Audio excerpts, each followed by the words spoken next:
Right, exactly. So before we get started talking about personal branding, I want to make sure that everybody on the call has access to the sample resume that I'm going to go over during this call.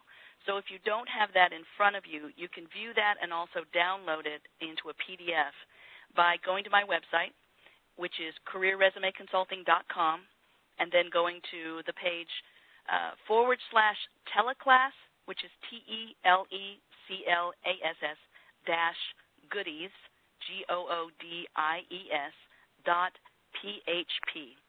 So that's www.careerresumeconsulting.com /teleclass-goodies.php.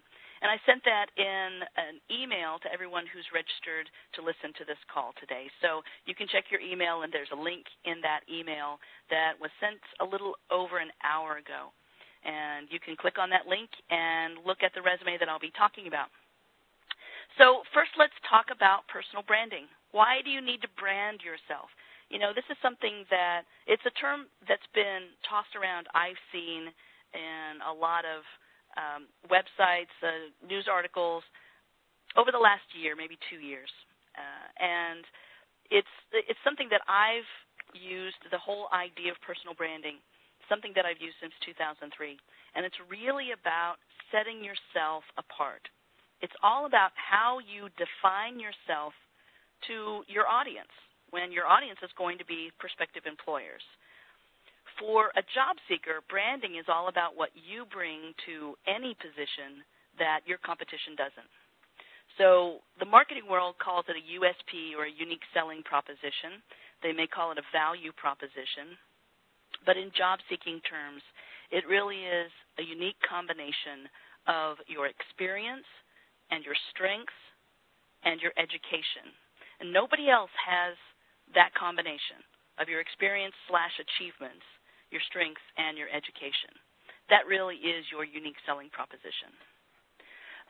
A brand quickly defines what you can bring to a potential employer. That's the key. It needs to define you in 20 to 30 seconds.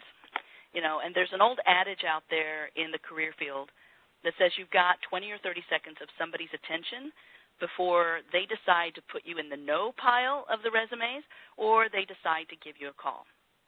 And actually, I've read that in the last probably year and a half, that has decreased down to about 5 to 10 seconds. I don't quite know that it's that quickly, but, I mean, we're really talking about 75 to 300 resumes per week for each position, and 600 to 1,000 resumes that come in for each job posting that's posted publicly. I read that in Career Builder, a Career Builder article not too long ago. When you're defining yourself, it's got to be based on your strengths and not necessarily based on your industry. The cool thing about branding is that you can brand yourself in an industry-neutral way. And this is especially helpful if you're changing industries or you want to move from one industry to another. You've spent your career in one industry, and you want to not brand yourself as someone from that industry. I'll give you an example that I've used before, which is a client of mine, old client of mine, Leonard, who spent his career at Russell Stover. He couldn't get over, I think he was unemployed for like 14 months, and he had his resume written 3 other times by professional resume writers. The problem was it was chronological. So, you know, his 19 years of experience, even though he was, I think, a senior VP of marketing and sales, his 19 years of experience started with Russell Stover, and so they saw him as a candy guy or a confections guy. So if he was trying to move out of even manufacturing, he couldn't get a phone call because everybody saw him as a candy guy. I've got a current client that just started with me last night who is highly qualified for a director position or even above, maybe VP, and she has a large gap of employment, but her last job title was assistant manager. And even though she was in charge of over 600 people, if she showed on a chronological resume that her last job title was assistant manager and she was going for or will be going for a director position or above, even though she is greatly qualified for that position, she's not going to get the time of day if it's a chronological resume, because they're going to say, oh, her last job title was assistant manager. There's no way she can move up to a director position. So I do want to talk just a moment about the debate between chronological and functional or skills-based resumes, because there is some, and I want to address that up front. I think it's a concern that a lot of job seekers have.